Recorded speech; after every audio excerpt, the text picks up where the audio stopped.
Welcome dear students. So today's topic is colloids. A colloid is a substance microscopically dispersed throughout another substance. The word colloid comes from a Greek word kolla, which means glue. Thus colloidal particles are glue-like substances. These particles pass through a filter paper but not through a semi-permeable membrane, or we can say the animal membrane. Colloids can be made settle by the process of centrifugation. According to the particle size, the solutions are classified into three categories. First one is true solution. It is made up of the particles or solute and a solvent.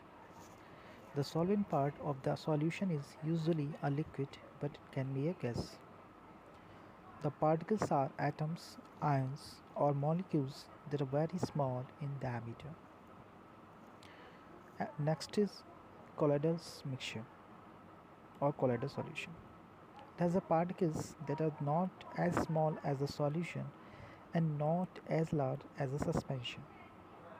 The particles are intermediate in size. And the last one is suspensions. It is made up of the particles and the solvent. Its particles are larger than those found in the solution. The particles in the suspensions can be distributed throughout the suspension evenly by shaking the mixture. Let's see, as I told you, solution is classified on the basis of particle size, such as true solution, suspension solution, and colloidal solution. Let us explain with the help of an activity. Take three beakers and label them as A, B, and C. Now add one spatula of copper sulfate to beaker A, chalk powder to beaker B, and few drops of milk in beaker C. Now add some amount of water and stir properly by a glass rod. Observe all the beakers.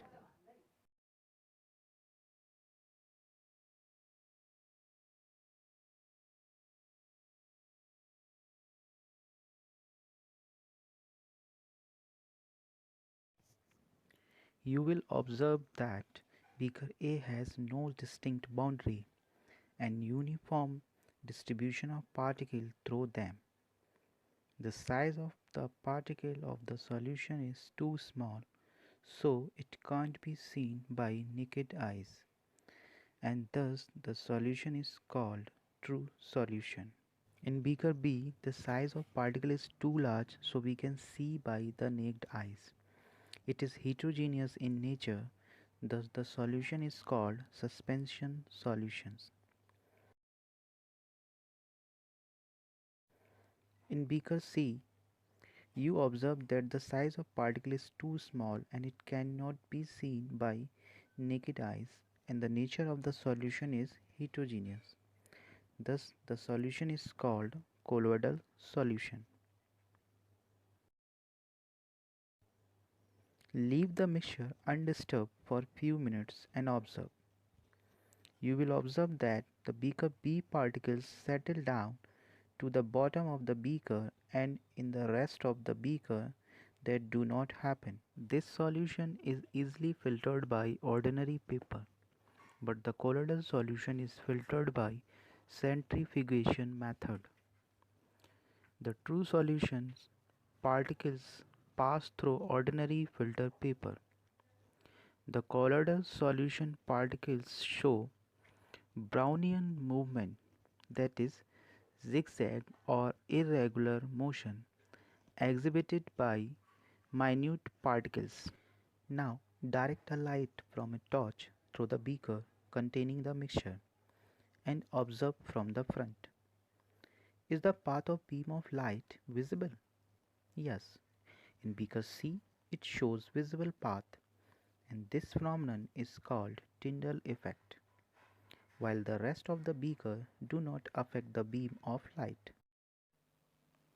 A colloidal system consists of two phases. First one is the dispersed phase and the another one is dispersion medium. Dispersed phase. It means the substance distributed in the dispersion medium in the form of colloidal particles. Dispersion medium. The medium in which the substance is dispersed in the form of colloidal particles is known as dispersion medium.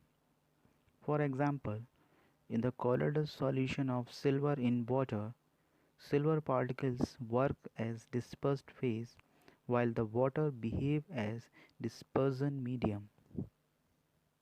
Some common examples of colloids are milk, fog, blood, jam, shoe polish, smoke, etc.